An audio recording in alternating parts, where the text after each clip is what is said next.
Batman and Robin number 24, written by Peter Tomasi, art by Patrick Gleason. So, last issues was just a whole bunch of like, oh, he's getting over the death of Robin and blah, blah, blah, blah, blah.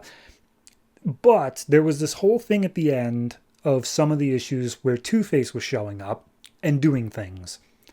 And now we finally get payoff on that because this and the next several issues are Batman and Two-Face rather than Batman and Robin. So, yeah. So we open up with Two-Face. He's asleep. A fly lands on his open eyeball on his scarred half.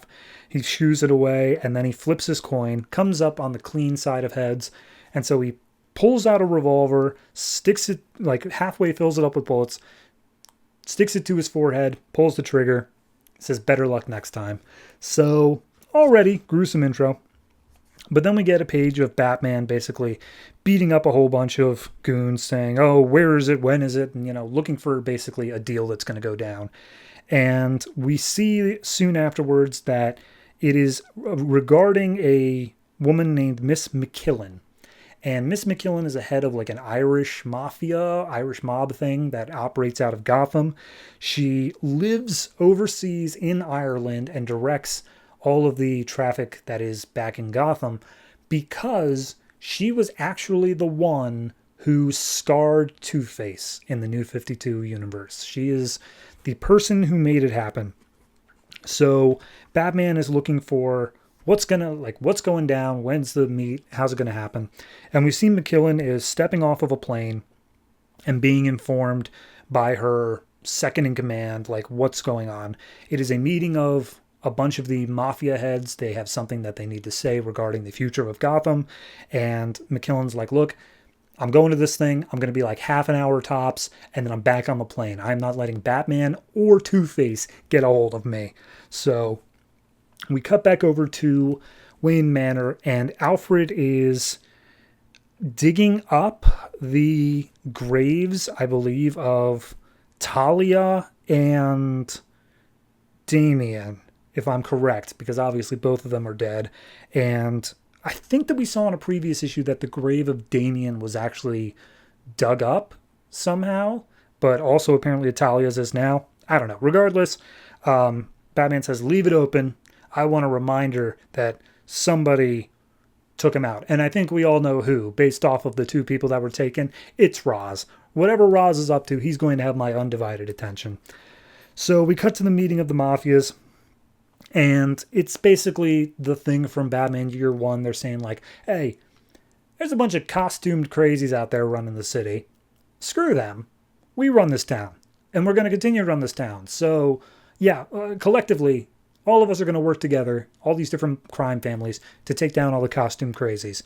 And McKillen steps up just being like, yeah, that's a good idea. And he's just like, I'm glad you agree, because you're going to be taking care of Two-Face personally. And she's like, I don't want to do that. And he's like, tough. You're over there living over the ocean, thinking that you can still run things here. Nah, you got to get your hands dirty. You're going to be the first one. You're going to take care of Two-Face. Got it? And she's like, what about Batman? And she's like, oh, Batman's a problem for all of us. Don't get caught. So we see McKillen is training her second in command's like, hey, you never came back to the plane. And she's like, yeah, I apparently now have to kill Two-Face. And by the way she's training is she's punching a boxing, like a punching bag, but strapped to it is a guy who was apparently stealing some money from her or something. Actually, you know what? Who is this guy? From one of our brothels, he went a little too far with one of the girls. So he's not a good dude, but he's getting the ever-loving crap kicked out of him and strapped there without any ability to fight back. So either way, she's punching this guy saying, yeah, I'm just going to take care of Two-Face. And her second in command, who's also her cousin, by the way, is like, well, maybe you let things get a bit personal between you and Harvey Dent. And I think that may have made things worse for everybody. And she's like, I'm sorry, are you talking back to me, the head of the McKillen crime family? And he's like, oh, no, not at all. Sorry, blah, blah, blah.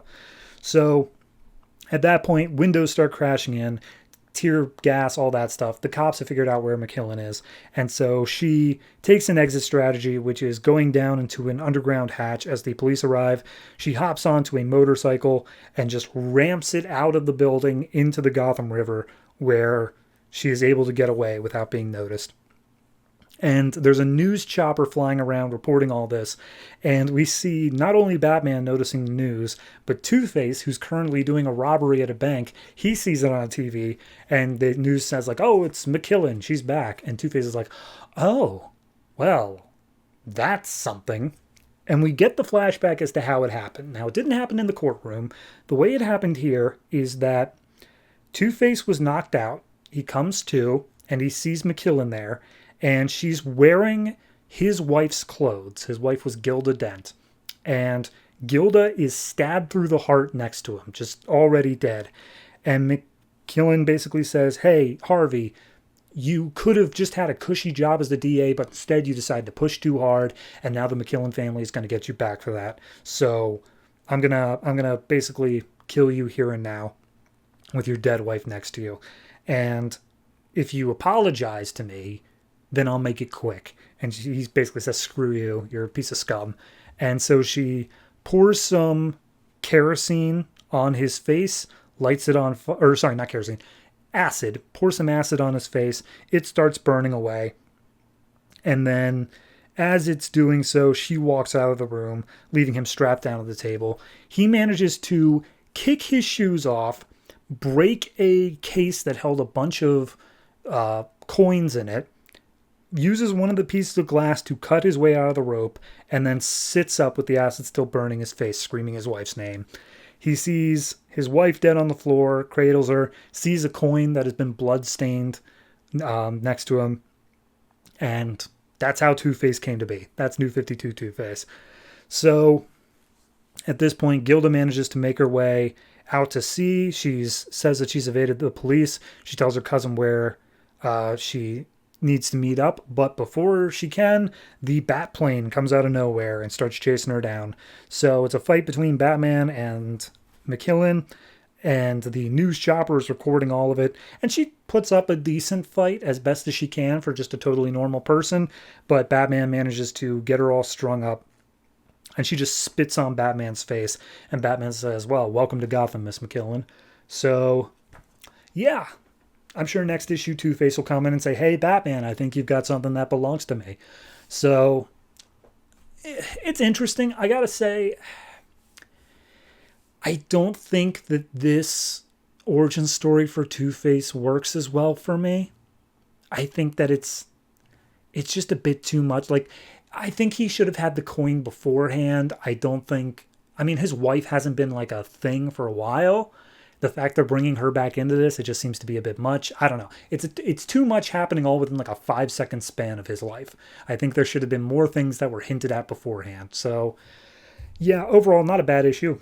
I think it's fine. It's just the origin story I have a problem with. So I'm going to say this is a... Honestly, it's a 6.5.